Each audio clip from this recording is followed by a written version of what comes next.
Let's get started now. I'm excited to hear Wuyang's talk today on hybrid machines, bridge AI and physics modeling.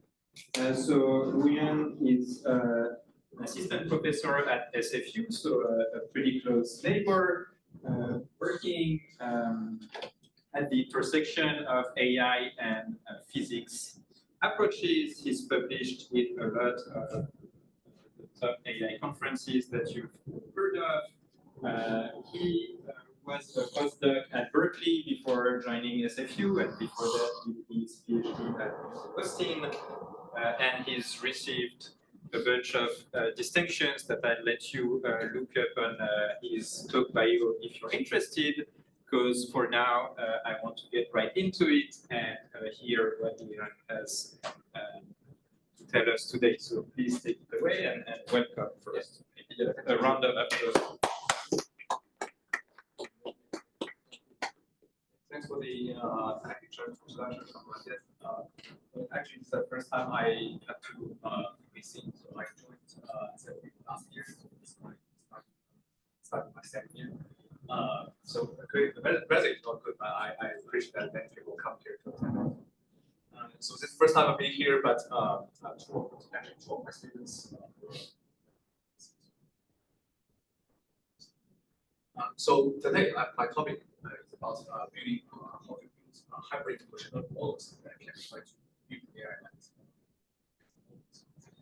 AI. So we know that before AGI, way towards AGI, so before this large models come out, we know that usually it's a very long time for human creators to create these masterpieces, like a lot of years to find these novels, second books, many years to draw these paintings or arts, these selling books. So that means before we have this kind of large models, one typical pattern in between the machines and human is that human needs to take a lot of time to generate, but human rather at that time human relatively speed, high speed to read and consume these artifacts. But now, since totally changed, for example, from the age of models, then these artifacts models will try to get information from the website and generate a whole bunch of articles for you.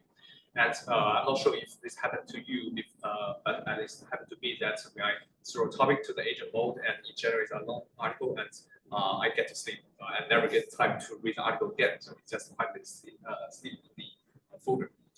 And you can also do lots of agency. So that means in the current nowadays, the pattern totally changed. So it takes much faster, much shorter time for machines to generate. And now it's our turn to spend much more time to actually read and consume all these generations, both and text, and also videos and images. So we also have the agent mode that help us plan something, and also for video generation. So that's this generated models and artificial models, video generators, or even word models can generate all these videos in a very short time. And sometimes these videos are very similar to real videos, and we cannot even distinguish. So it seems that it's very hard for us to actually quantify and verify all the generation, whether they actually are valid generation. So that means we have a huge question in our mind that how to align these generations with our human business. But I would argue that also with some future slides that this question is not totally feasible. So actually we do have some hope.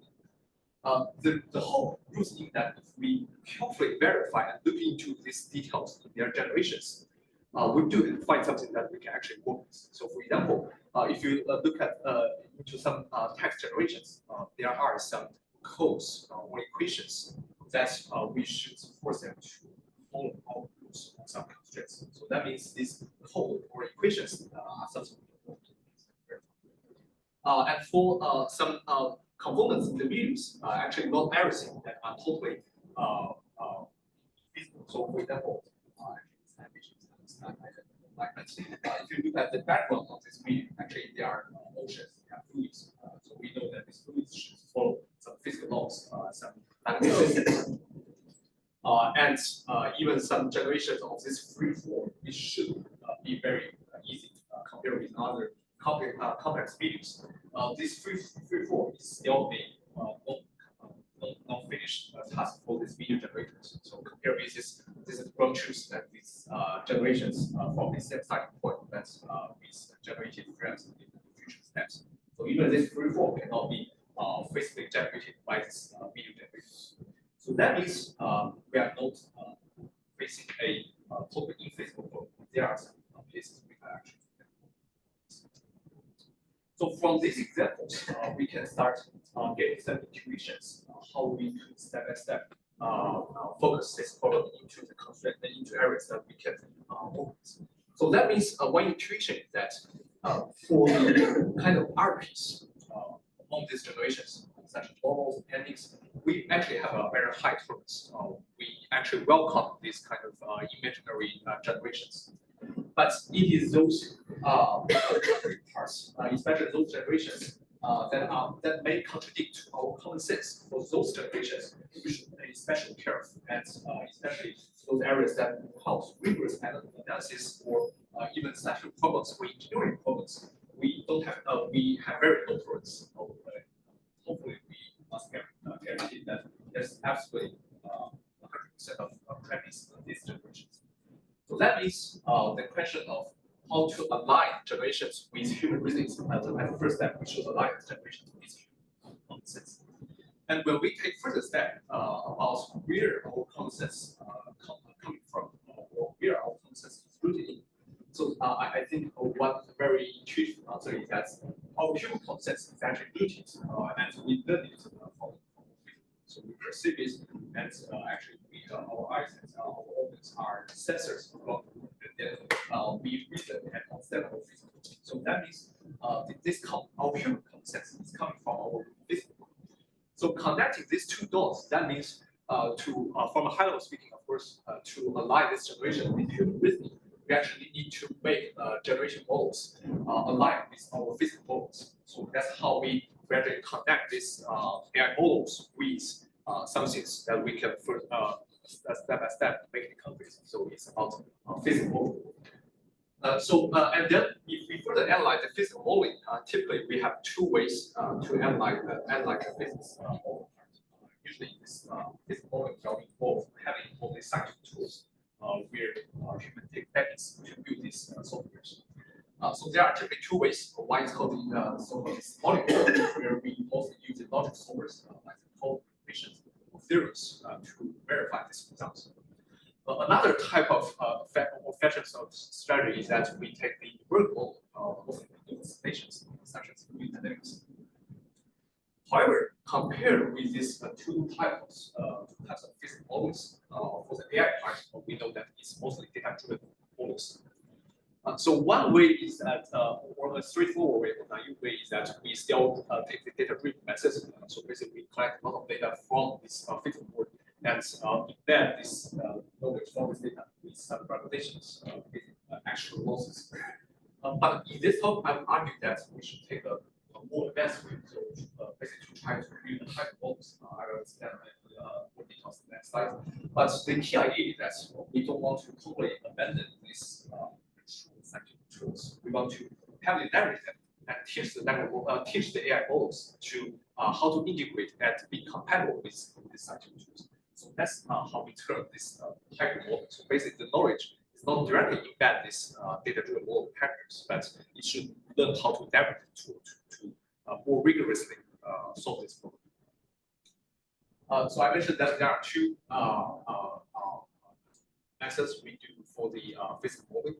And the philosophy, and I will keep emphasizing this idea of strategy, like some projects I will introduce slide later, is that we take two important ideas to guide our projects. So first is that, as I mentioned, we need to heavily interact our data model with the scientific tools. So usually you will see that many of my problems are not directly solved by these data-driven models, but it's still solved by these tools. But the AI models should know how to use these tools to solve. The other thing is that to scale up the data, with this scientific tool. So since we are still training our AI models, we still need to collect a lot of data. But the unique way we collect data is that these data are pre-processed or augmented by these scientific tools. So that means this scale-up data set are enriched with more this knowledge data set. So these are kind of two high-level strategy we take in many of our projects. For the simple modeling part, we are interacting with the network model briefing. Two examples I will give. It's about PD control and PD analysis. So basically, how do we control the behavior of the system, and how do we rigorously analyze some topics in PDs by using foundation theory tools. And for the numerical modeling part, also we will care about the generation or the reconstruction of the dynamic scenes in the world, and we will use either models or reconstruction methods. And due to time limits, I will mostly focus on in this talk. I will mostly focus on the first part of the level model and symbolic reasoning. But I will take several minutes to quickly go through the numerical model part in case we have any questions. Right. So before I dive into some details, I need to motivate why we need to work on the symbolic part. Again, two tasks we will focus on for this symbolic part. One is called the PD control. So the idea is that to use formal methods to control the behavior of PDs. And the rationale is that if we want to predict something, it's better to understand how to control these PDs. And the second task is called the PD analysis. We will use the formal theorem proofs to analyze and formalize some key and fundamental concepts and properties of PD solutions. So the rationale is that if we really want to create or control this PD better, it's necessary to further rigorously teach this type of model to understand PD better. And to further give a background about symbolic modeling, so what is symbolic modeling?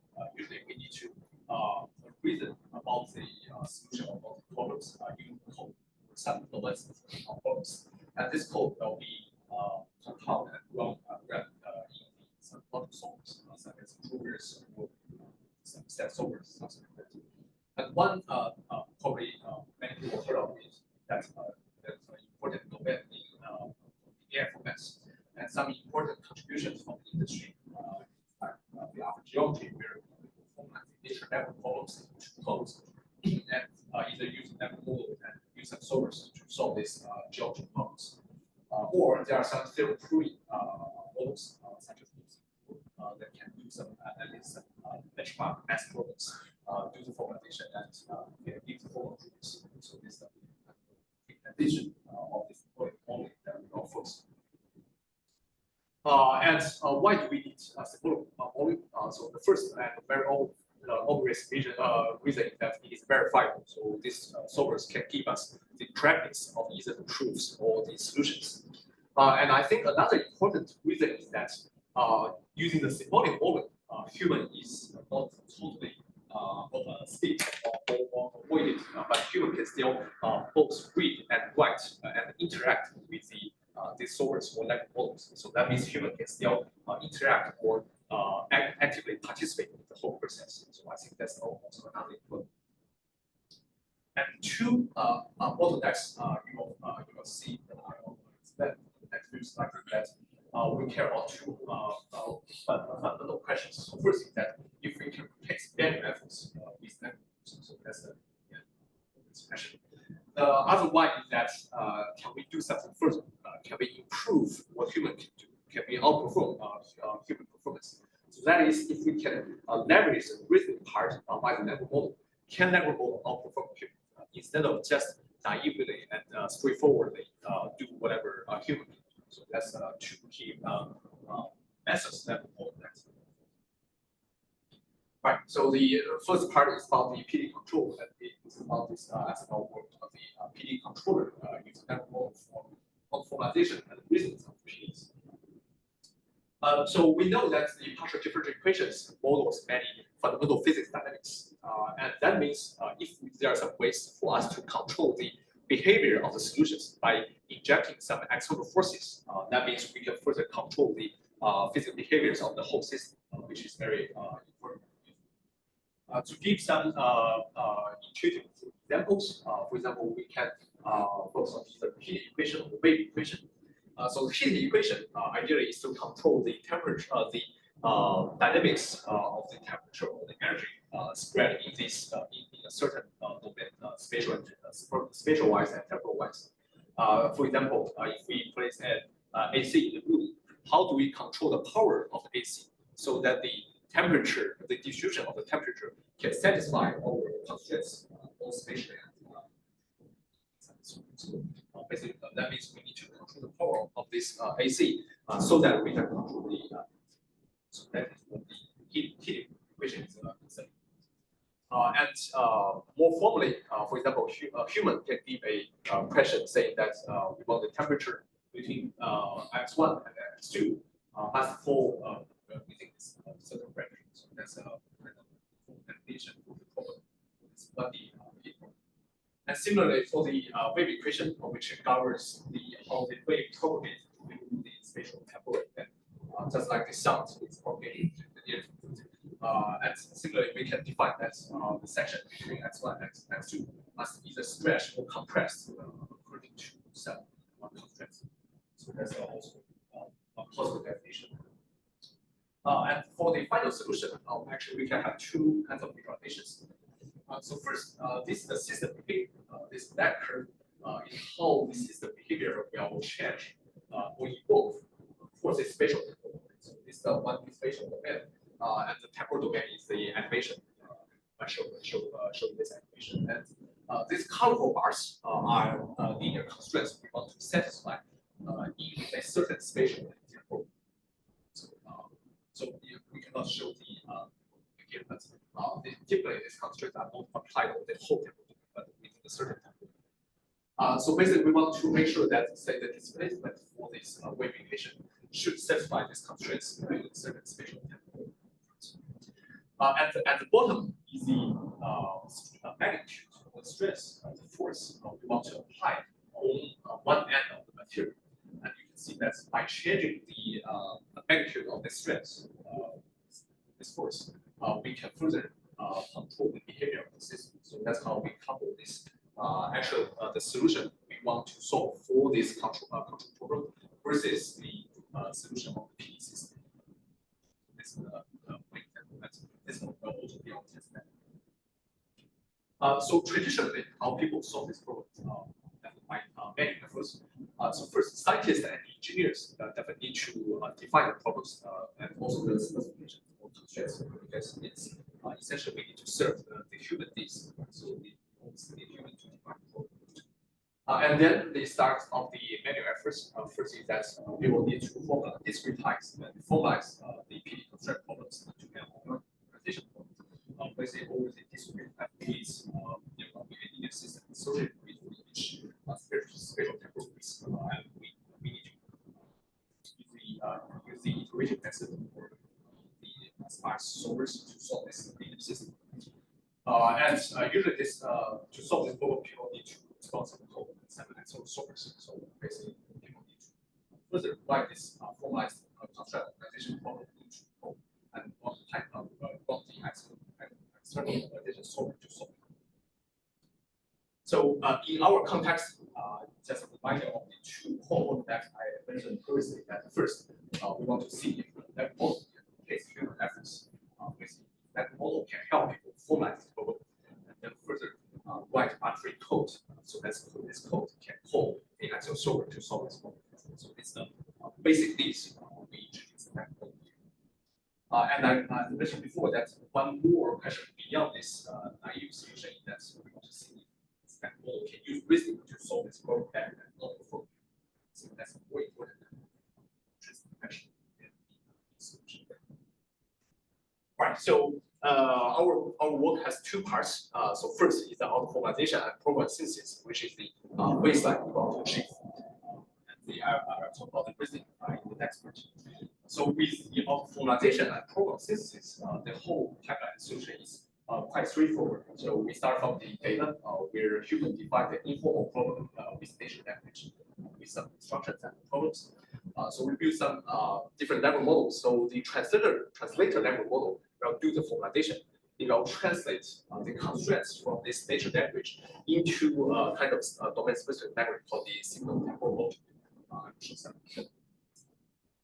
And once this translator formalizes the constraints, then this coder language model will take the formalized constraints and feed the variables as linear constraints into Python code. And if this Python code is bug-free, it can call this external optimization solver called a group, and then solve the problem from the initial condition to the end. And then we can quantify the quality of this code, like this utility. And in this process, I will show that. So actually, you can already see this part from this overview. Is that now the solution is not directly generated by the language model. All the language model is generating is the code and the formalized constraints. But we still need to call the solver to eventually solve the code. So that's how we term this strategy as the interaction between the variable in the second. Right. So this some codes look.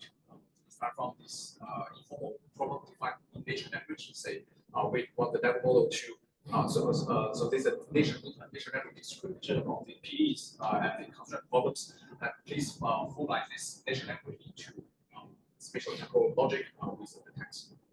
So you can see that there are actually two parts of the problem by the constraints, which is defined by several linear constraints. We could have multiple constraints.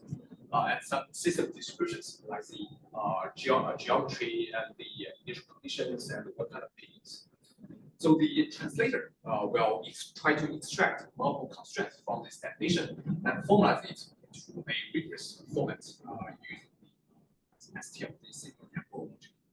So you can see that with this the type code, the constraints is much more rigorous formalized. Say we want the constraint to fall into the 45 seconds. Within this 30 to 60 millimeters, and this linear input as a constraint. Then we can use injunctions to connect local constraints. And once this constraint is formalized, then this coder will take both the constraints and some system descriptions and feed these variables and constraints into the Python code. And it also needs to know which PD is solving and also know how to properly imports and necessary libraries that can call the answer. So if this code is bug-free, then you can call the solver to eventually solve this problem. Since it's a complete new problem, we need to build the data set from scratch. So we have paired samples between the nature language, formal description, and the formal constraints and Python code. And we iterate multiple design spaces, like different inequalities, different number of constraints, and some augmentations in the informal language. So we iterate all these spaces and finally collect over 2.1 million samples, two Python codes, one key. So we believe that with these 2 million samples is enough to have our language model with supervised fine-tuning. And because we do have the paired samples between the nature language to the code, so we can use for supervised fine-tuning to directly fine-tune this model from a pre-trained language model that has seen this kind of math problems and is and we do have multi-fold metrics to quantify the quality of this formalization and program synthesis. And the reason we introduce this multi-fold metric is that we actually have different parts to quantify. So for the formalization, essentially we want the constraints formalized by our language model can satisfy or can be aligned with the constraint defined by human in nature language. So essentially these constraints are some inequalities that defines the feasible areas in this domain. So that means we can compare the overlap area between these feasible areas defined by the ground truth constraints and our formalized constraints. So that means if our formalized constraints has high overlap with the original constraints, that means the extracted constraints are faithfully representing the original. But if we find that their overlap is very low, then we can faithfully say that this formalization, these extracted constraints are actually incorrect. So that means we want to use the IOU, the intersection of union, to quantify, to rigorously quantify this semantics of the constraints. And for the program assistant part, we also have two metrics because we care two levels. One is so-called the executability, basically it's a quick bug free for this generated code. This is the what like we want this code. But being executable doesn't mean that the solution is correct. So one typical example is that the Python code can always return zero. It's always but it doesn't set it right. So beyond this executability, we also need to quantify the utility RMSE. So when we compare, if this code is bug free, then we run this code and get the quality, the utility of this control program, and compare with the ground truth control utility. If they are aligned, then this RMSE will be low. That means this code is not only bug free, but can physically solve this problem. So that's why we need this multi-level metrics to comprehensively verify or quantify the system. So on this synthetic data, we compare with several pre-trained models. So we can see that different metrics. In general, fine-tuned models can perform better source models or closed source models. And we also collect some real-world data because our synthetic data is still unrealistically clean. So we recruited some students either with different backgrounds for undergraduate students or graduate students, and we provide some ways to ask them to help us write some manually written so there will be lots of noise in this programs. And we find that on this noisy real-world human written programs, most of them will get validated. But in general, still compared with these models, we can achieve a much better balance across these different aspects. Right, so that's a quick overview about the first step on the auto-formalization and program synthesis. And I think a more important, as I mentioned before, more interesting example in this project is that how to reason the network model to solve this problem better. I think that's the core part of this project. So without this reasoning step, as I mentioned, this system can be nicely solved from this by this auto-formalization and encoder and solve this problem from the initial condition to the end of control. So everything works perfect. And now, for the reasoning part, we introduce another network called the controller. So the key responsibility of this controller is to introduce the sub-step or reasoning step into this problem. So once we have this controller will introduce another reasoning step in between the initial condition and the end of control. So that means previously, without this part, we already solved this from the initial condition to the end. Now we want to first solve this reasoning step as an intermediate step, and then resume the solving of the original problems from starting from the new initial condition, basically the solution of this intermediate step. And hopefully, this intermediate step can help us solve this problem better. So that's a kind of high level view. And you will see that this part will scale up data by introducing such tools so that our training data can be enriched with more. Before I dive into the technical details, basically how we implement the training and inference, I want to first motivate why we believe it's possible to use this in the beginning. So just naively to implement this and place the base in the text. So the rationale or the reason why we believe the reasoning step can be possible in PD control problem is that it's a non-convex problem. And the non-convexity is rooted in the amount of rules we define for the control utility. So basically, if we require the solution to be greater than a linear constraint, then we need to subtract the linear from this solution. And if we reverse the equality, then we also need to reverse the sign. And if we have some junctions between multiple constraints, then we need to either take the minimum or maximum approach to individual groups. And we could have more fancy version of the inequality. So that means together with these different operators is the reason why the PD control is highly non-convex. And we know that one key problem about the non-convex problem is complex loss densities. Importantly, there are some bad local minimums, either values or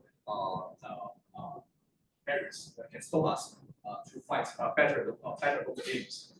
So that's a key rationale why we want to do this reasoning step. So basically, we want to introduce some kind of trend initialization to help us better solve the problem. So just to give an analogy from the deep learning is that, so we know that if we transform a random initialization of the network, then we may get stuck into some bad networks. So that's why people want some pre-trained checkpoints to help us start the training. So that's also the same reason here that we want to introduce an intermediate step as a kind of pre-trained checkpoint or pre-trained initialization for the speedy control. So that means starting from this pre-trained initialization, we can finally solve this problem. So that's the rationale why the reason step is also possible here. All right, so how do we solve this problem? As I mentioned, we now introduce a controller level model to propose this subgoal in this process. So before this controller, we start from the initialization, the U dot, and this phi indicates the multiple inequality constraints we defined previously. And after solving this organization problem, we reach at the final state U star, and we can calculate the word, basically the word of the phi. This is the constraint we want to set. Now we have the controller, which will propose and eventually arbitrary phi prime. This phi prime could be very different from the original constraints of the in the original problem. So we solve from the U naught by satisfying this phi prime and reach at this intermediate state, and then resume the solving of the original problem, this phi, starting from this phi prime and get this new word. So you can imagine that this word of phi is conditioned on this phi prime. So you can imagine that different phi prime could improve or decrease this word. So then the question is that how do we teach this language model to try to map this original problem into a more effective phi prime? So the idea is that we want to prepare a lot of winner solutions and loser solutions. So the loser solution is that means that if we insert this winner solution to this process, then it will lead to improved reward. And the loser solution means that it will decrease the reward. And the way we curate this functional pair samples is that we randomly perturb this phi into phi prime. By lots of random perturbation, you can imagine that some perturbation can lead to improved rewards, some can jeopardize the reward. So we collect different perturbations and pair them into the winner and loser pairs. So this bunch of two columns, winner and loser pairs, will serve as a preference data. But now this preference is not coming from human; it's actually coming from the symbolic solvers. So that means essentially we want to distill the knowledge from the symbolic solvers, but still using reinforcement learning to update our control. So this is how we use this present data from the solver to fine-tune our control. So that's why I term this method as data scaling with these scientific tools, because essentially the way we collect this data is coming from embedding this feedback from the solvers by using this way to scale up our training data. And we train our model with direct preference of organization, which is the offline IO method. And we collect over 10,000 pairs of winner and loser SQLs to fine-tune our control. And we have, again, two different ways to quantify the quality of our control utility. So either the successor weight or the utility, essentially they are related to quantify the quality of our control. And we also divide our problem into different difficult levels, and due to time limits and steepness part. So the final result is that, of course, both heat problems and weight problems with different metric, comparing with either random sampling or some pre-trained language models, we can in general more likely to improve the control rate for both the successor weight and absolute utility for different models. And I'm going to show two demos. We have two goals. The first goal means that we don't have any reason step, so the language model naively solves this problem by formalization and generation. And the second role means that we will now introduce a reason step. This vertical red bar means that at this 0.1 seconds, we will introduce the intermediate step. So that means before this 0.1 seconds, the solver, the organization solver is actually solving an intermediate problem, not the original problem. And after we get the intermediate solution, after this 0.1 seconds, the solver will switch back to solve the original problem.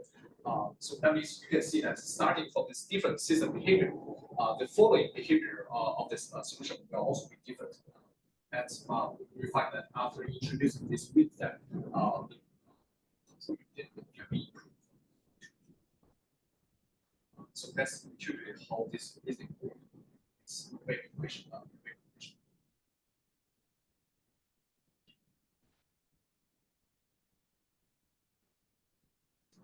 Right, so this is the first part of this volume modeling. As I mentioned before, that control is just one way to create some behaviors of the system. And another very important part beyond creation is how to better understand this system. So this part I will talk about how to use formal improvements to do some fundamental works to help people analyze the PE solutions and its problems.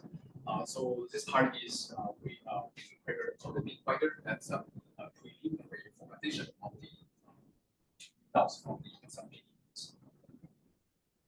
So the background of this part of this volume modeling is called the formal theory proving, and perhaps you've heard some news or blogs from many researchers such as Terry Hall, meaning that mathematicians, they are indeed a group of mathematicians try to formalize their books or theories into big form, and then further do analysis and theory provings with this rigorous theories. So the ultimate goal is to achieve the verifiable and scalable math research. So that means mathematicians can leave the verifications of the correctness to machines, and by this way, people can decompose the large theory proof codes into different levels. So that mathematicians can collaborate with each other. That's like how we scale in the computer science. And eventually, people hope that we can make math research more transparent, scalable, and more collaborative. The reason we do this part is that actually, although this lean and best lean is growing, but PE topic is totally missing inside lean and best lean. So even some fundamental topics like differential operators and some distributions and some of spaces are even not formalized like in the best. So people actually cannot do any research or even basic results in the PD topics. So that means we need to formalize the natural language of the PD statements into lean, and then give the given the formalized theories, we want to verify write and verify the lean proofs. So nowadays, everything is happening inside the IDE or the VS Code. So both mathematicians and computer scientists will formalize and write their statements and proofs inside the VS Code. And also, you can interactively check the proof state. So and each step what the achieved goal and what the remaining goal to do, and the available assumptions and variables available to you in this performance. So everything is inside the VS Code. However, one important issue before we can actually do something useful, especially in a more cost-effective way, and to speed up this method formalization, is that especially for mathematicians who write the proofs, finding a lean statement is almost kind of infeasible. The reason is that the best lean, which is the lean standard best library, just like the NumPy or SciPy for Python, has tons of theorems or definitions, or hundreds of thousands of theorems and definitions. And in comparison, actually, when we code in Python or C++, actually we don't have to memorize a lot of things because there are just a very few number of building functions or headers. So that means for mathematicians, when they write proofs and when they need to find out the necessary definition or theorems inside the method, it's just like to locate the needle from the ocean of the method, which is almost infeasible and very time-consuming for people that really manually write this form. So that means an intelligently search engine is actually necessary for people to speed up these manual formalizations. So that is what we want to achieve first in this part of the project. So we basically want to build a lean statement search engine by training a code circle. So the original idea is that we start from a base model where we use the DeepSeek prover, and we use the contrastive learning to pair the query and the code pairs. So we could have different modalities such as the formal statements, informalized statements, and some proof states. However, there is actually a domain gap between these a rigorous code done by the network models versus the real user queries. So we can give a visualization of the distribution of this queries. So the queries from the informalized statements, basically some network model generated code has very different distribution with the real queries posted by human online. So these green dots are queries from the online we collected, and these blue dots are the informalized statements done by the network model. So that means naively using this network model formalized code will have some domain gap with the real human queries we collected from the website. To give another visualization, that actually the way human post the queries actually has some bias inside this problem. So basically, people may ask this question from different perspectives, such as the lemma search or the proof engineers, or some library designs. So basically, people have some bias or some intents inside their queries to ask these questions. So that means how to the core question is that how to align this linked search engine so that it can try to understand the mathematician intent instead of just naively formalize this this link code. Try to embed the human intent into this queries. Before we can do that, again, we build data specification just like the control model where we have to build the data from scratch. To order that before we can build this data. So first is that the quantity of these online user queries. One important for online people post questions called a loop, where people can post a lot of different questions about the link. So actually, the total number of quantities from online users are actually very sparse. I figured that I checked that there are maybe just over 10,000 this amount of real user queries. And another important question is that these real user queries are not associated with ground truth because people just freely discuss about certain questions online, and typically it's hard to find the exact solutions to these human questions, and you can't really go to reach out to a user and say, please verify if this statement is really what you want, what you need. So basically, the quantity is low, and usually we don't have the associated ground truth to these user queries. So we take this pipeline to try to synthesize user queries. I think due to time limits, I will skip some details. But the core idea is that we want to simulate or approximate the bias and user intents into this synthesized process.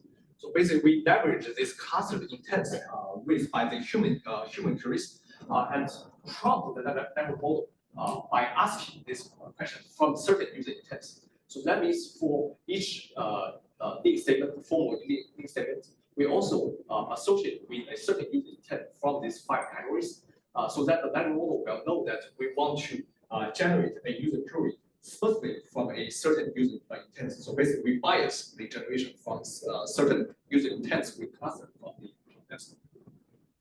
And in this way, we scale up the syntactic user queries from just 10,000 of informal queries from the website to this over hundreds of thousands of synthesized queries by this by embedding this user intent into the generation. And so this is the way we scale up the data set by using the syntactic tool, because all these statements are already verified by the thing, so that we can guarantee the practice of this data. But we further scale up the data set by embedding this formalized link statement with some informal user intents to find the scale of the training data set. So we have some results by training our link finder search engine on this synthesized user data set and compare with some other network models.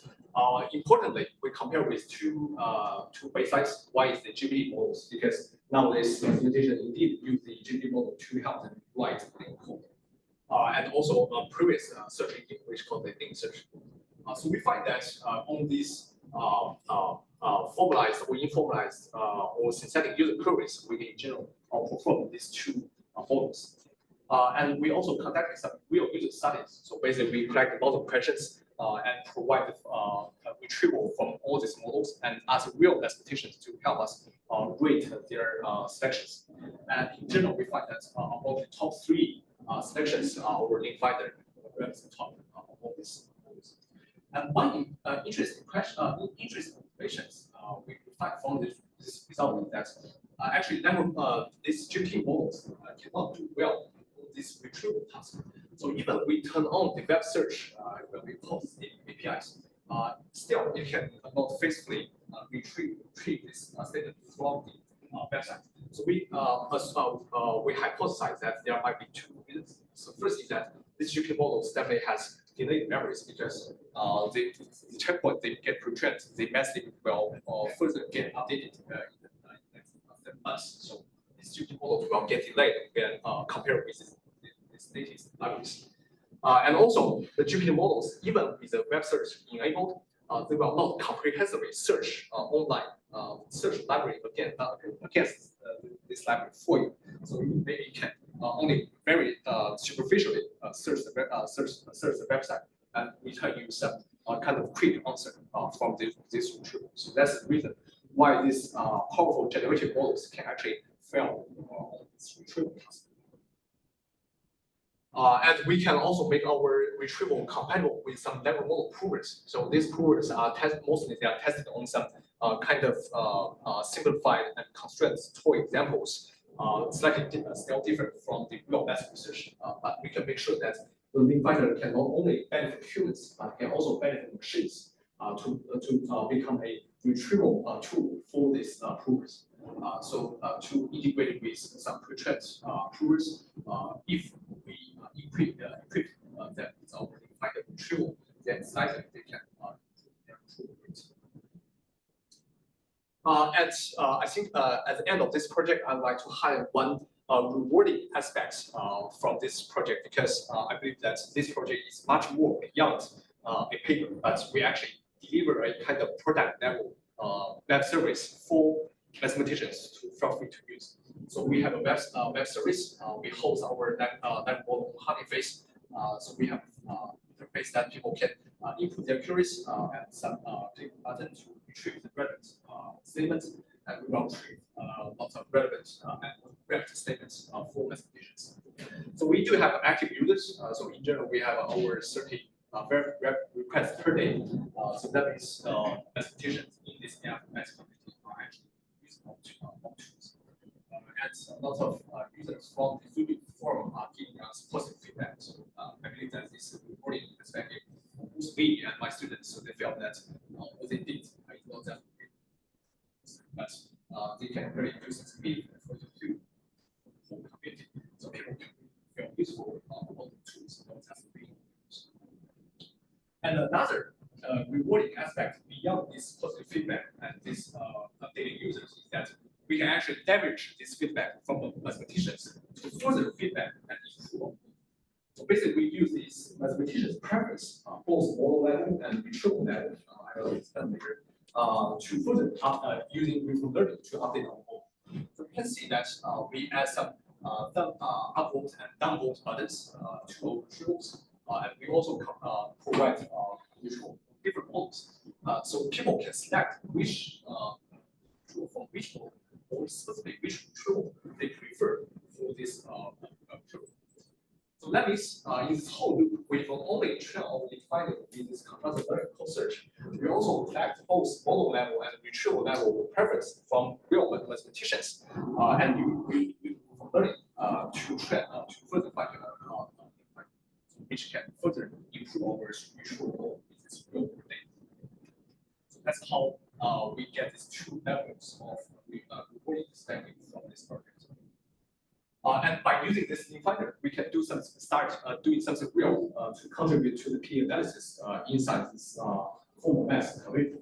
So we pick 2 one graduate level and one undergraduate level and one graduate level PE books, and we try to formalize some key statements and properties of their fundamental solutions into them. So we do have a repo about our formalizations. So we can define some operators and also some properties about these solutions. So this will be the starting point about formal P analysis together with human efforts and our network to accelerate this whole process. So this is the basic on how to integrate the level volume part and the symbolic volume for the physical volume part and some key concepts or philosophies about how to introduce our methods. And since due to time limits, I will skip most of the part for the development volume, but I'm happy to chat if you have any questions. So basically, for the development volume part is about computation or the animation, where we care about the control of the particles and also the function of the smokes in the real world. So I said I will skip this part. I'm happy to take any questions. So eventually we want to control these particles to satisfy these user sketches. We train a diffusion model and also synthesize some control data. And eventually we can control these particles to align with these user sketches. And we also try to reconstruct these smoke fields in the real world videos. So previously people record this video in the lab environment, which is very unrealistic and far from the real world. So we consider this single view video shots practice from the real world and try to some applications and manual rules and try to reconstruct the smoke field, basically density field and the velocity field of the real world smokes. Right, so that's a overall picture of what my lab is doing. So basically, we try to build hybrid models to connect the group models and the symbolic tools or the real tools, so that we can build these hybrid models to be in their generations. And thanks for this.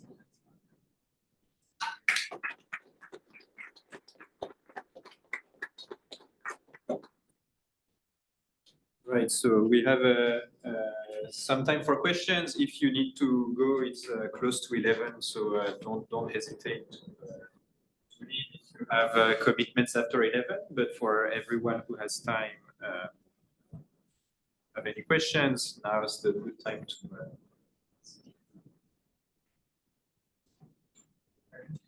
Yeah, so for the lead finder, is the answer always unique? And if it's not unique, how does a user choose which one out of these, many theorems, etc. Or the answer could also be a combination of two or three theorems that could be stated in many different ways. It's math. There's always 5 correct answers, and so yeah, is that an issue, and how do you deal with it? Yes, that's right. So first is that ideally it should be one method. But definitely the practice not, and it's due to 2 levels of so first is that our contrastive learning is still a data-driven method, so you can only try to consider the simple mechanics, but you cannot guarantee. And another reason is that the naming convention of the statements and the ambiguity right with the needs is also kind of ambiguity there. So this may not be precisely. So in the first part of the talk, I wonder if you go back to that slide where you showed the comparison between just trying to solve for V and trying to solve with an intermediate. No, there was one where you were showing the results. Yeah, this one here. So the constraints are the green and red. Is it just me, or are you doing a terrible job hitting those constraints? Oh, so one dimension is not showing here is the temporal domain, because these constraints are not applied through the whole temporal domain, but we just have to show it here. So that means say this blue bar, maybe it's just applied in between 1 to 2 seconds. It's not applied to the whole temporal segment.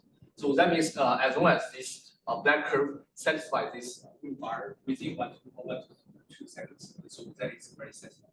But since this is just a 2D plot, so we cannot show the temporal. So that means if this control utility is positive, that means this behavior, this system state can satisfy all these constraints, and there are still some margins in between. On that, just about how do you get from like phi prime to phi, or how does having one STL constraint help you then eventually get to or satisfy another STL constraint better? Especially like here, you're switching partway through between the STL constraints, between the controls. Two kinds of STL constraints. I see, okay. And with the idea being that like if you have a control input that satisfies phi prime STL constraint 1, and then you switch it halfway through, you'll be in a position to better satisfy the second STL constraint. Yeah, that's the goal. So, so first, in general, I believe that the how to find the battery intermediate, the phi prime is a highly complicated program. Yeah, so that's why we translated the report to try to find it. And another thing that's we actually don't care if the phi prime can be satisfied. The ultimate goal is that we want this phi prime to lead to a better intermediate state. Whether this intermediate state can actually satisfy the phi prime, we don't care. But we only care that this intermediate state can lead to better solving of the problem. So that's the ultimate. That this phi prime is very extreme and cannot be satisfied. It's okay. We just want to use this phi prime to find a new system state. Just while you have this up, so yeah, I was trying to figure out if T was the solution time or the physical domain time, and I understand that it's the physical domain time. Yes, so this T is the temporal domain. This location is the spatial domain. So ideally, you can have this temporal domain. You have this direction. But if you're changing objectives right at the beginning, then you're kind of assuming that you don't happen to have a constraint at T to 0.1 or something, because you might mess that up then, right? Yes. Okay. Now, I've done a little bit of work where we were using AI models, diffusion models, where one of the things we wanted it to do was to follow a difference equation or a differential equation. And it often does a terrible job of doing that. If I understand correctly, in your formulation, you actually create a set of constraints that are passed to the Roby such that a solution that satisfies those constraints will be solving the PDE, at least in the discretized sense. Yeah. Okay, so then the question becomes, how do you know that those constraints that you have created are not hallucinating? In other words, you're testing against a set of constraints that you've generated automatically. How do you know that that set of constraints you generated actually satisfies the? Yeah, exactly. Thanks for the question. So that's the reason why we introduced this multi-fold metric. So specifically, we designed this ILU, the intersection union, to quantify the quality we extract the constraints. So ILU is the intersection of two areas. To intuitively understand why we can do this. So ideally, this constraints just indicate a certain spatial temporal volume that is feasible. So we do have the ground truth volume, and after the prediction or instruction from the net model, we can also find the feasible volume by our prediction. So we can find the overlap of these two volumes. So that means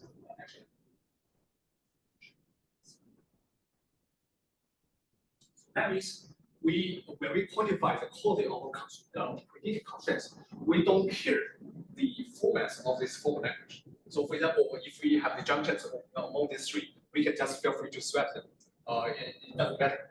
All we care about is that the defined feasible volume can have high overlap with the ground truth. So that's all. So then as a follow-up question, in order to generate the data on which you train, did you start from, for a particular example, did you start from phi, generate an informal version of phi, and then generate using the LLM phi, the guess, so that you, in other words, did you always start from a feasible STL problem, pass it back to informality, back into STL, because real informal problems often don't have a good STL.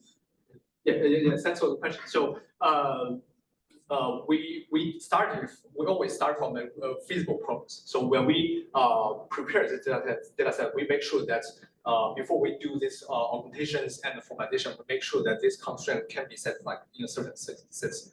They may have different baseline control utility. Some problems are difficult to control. Some problems are easy to control. It's okay, but at least we can guarantee that they can always find a solution to satisfy. This question was less about whether the PDE can be satisfied, as about whether there was a unique STL for the problem that you set it. Because you were using LLM to generate an STL. I see.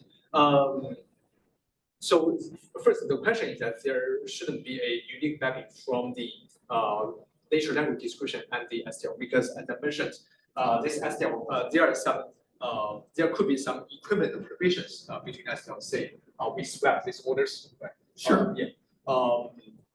Yeah, so definitely there might be different STL. But did you start with an STL problem? We started from both the natural language and the STL. So we didn't try to augment these equivalent forms. So we started from this format. So we basically have some design spaces like the different utilities and different number of constraints.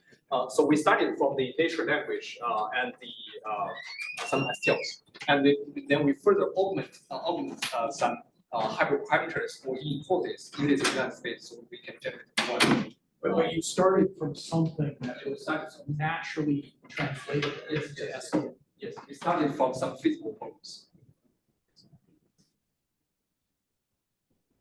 Semi-related question. Here you fix the kind of equations that you train and test. Try to see if you need a very good fluid dynamics. Right? Yeah, that's a good question.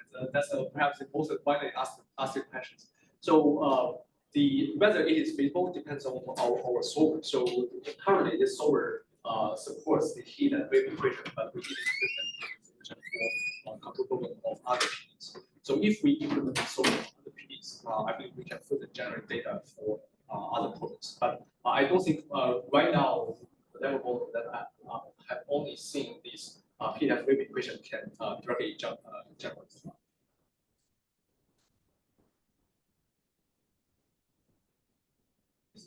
Would the general use of this be to, if I'm starting with a problem and if I start with my final goals, I might have over constrained the problem and there is no solution because I'm just asking for, a bunch of constraints that are impossible. And it's really hard to debug that. And then so is so I can imagine the general workflow being, okay, start with with as few constraints as possible, make sure there is a solution, and then go back in, add a constraint, or is that the general workflow in this area, or? The whole area. Yeah. Well, because this is a piece that supports workflow, that supports a certain kind of workflow, and so I'm just wondering about the kind of the cultural aspect of the kinds of problems people really want to solve and how they go about it, and yeah. I don't think people can in general know if a problem is feasible or not before actually they can solve this. So I think they have to do some simulation to see the difficulty of this problem we can solve, and also from the margin of the baseline method we can work with. But there is this progressive nature to it, right? So if you remove constraints, it's always easier to solve. And so you could gradually add them in and then see, okay.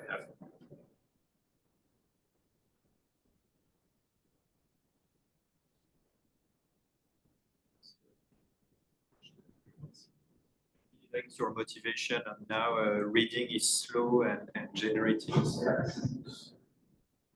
Every time I hear a colleague being excited about using LLMs to do math, I try, and then it's like spend hours finding that it's doing some totally egregiously bad stuff in the middle of a giant proof. Mostly to read the whole article and figure out whether it is hallucinating or not. And it always is wrong somewhere in the middle that takes me forever to find, and it's so far. So think there's a path out of that from your research or in general? Like, do we all need to like do stuff and wait for it to do? Actually, that's a good question. So, although I believe being a full improving is important, is an important action, but I have to say that the current status of data testing is still kind of far from being good because actually there's a two lists of the testing saying that even for some other grad topics they so that means right now we can only do some very basic for real math research is still but it's kind of it will be immediate to expectations.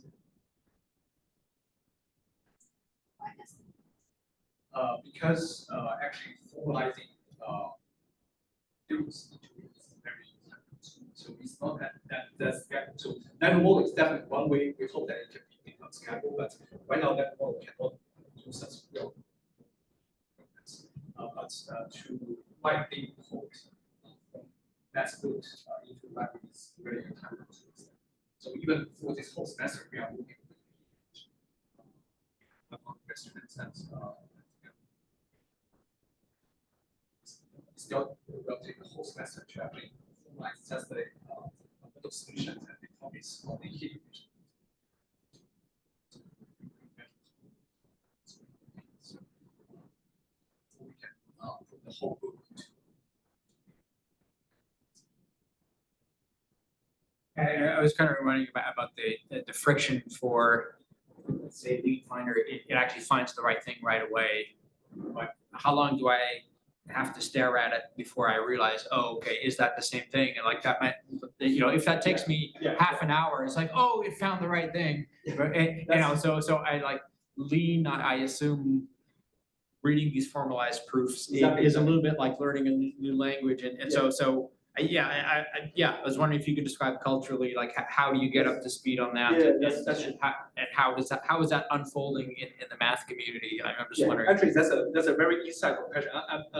I really appreciate that because I suppose you didn't read it before, but you can expect that's kind of passion that we all have in practice. So indeed, so there are two levels of issues. So first is that about semantic verification. So what human talk to the network doesn't always physically transfer the human intents into this one network. The second level is that it's kind of a issue of the implementation.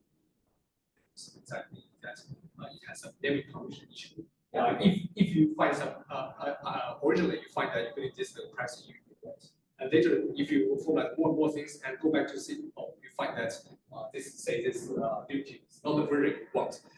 So this actually has a lot. So I don't think people have a systematic way to that's a very insightful. So there is some friction in verifying. Yeah, indeed. Even in this current project, we have to go back and forth to manually double check that. Although the prover, the verifier can tell us it's correct, but it may not precisely work.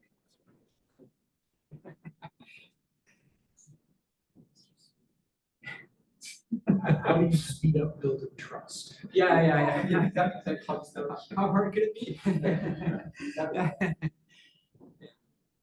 You think like collecting more data and further training the models is the way to go? Because I feel like people now are doing a lot of just iterating through prompts and stuff.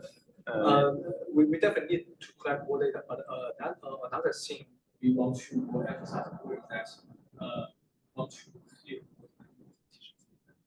So that's also the reason why we is because if we distance ourselves from the organization, we don't know there is the tool. Yeah, for that.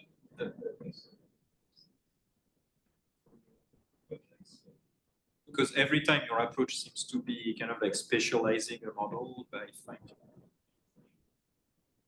It's still like the best way to solve specific.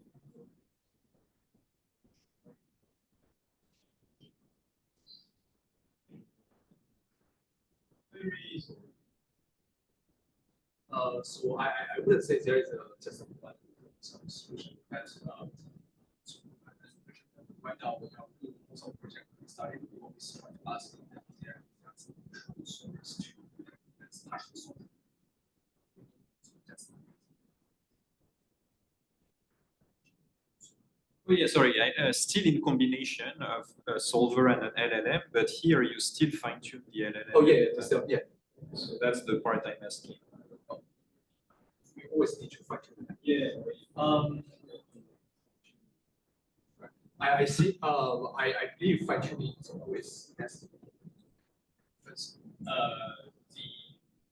previous conference of this London models, they are still full general process. So there are also some models we can still manage.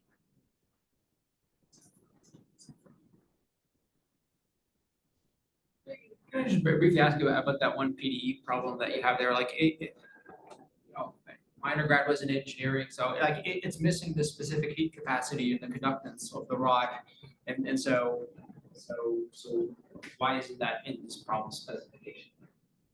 Sorry, I didn't read the question, so. But if you're trying to control the temperature within a rod, then you care what the rod is made out of, right? So a rod made out of silicon will be different than a rod made out of aluminum, and so, but so that's missing from the question here. Because the space limit, I can put. We do have those, the density and the conductivity. Yeah, we do have it. I just didn't put it. Okay. Yeah.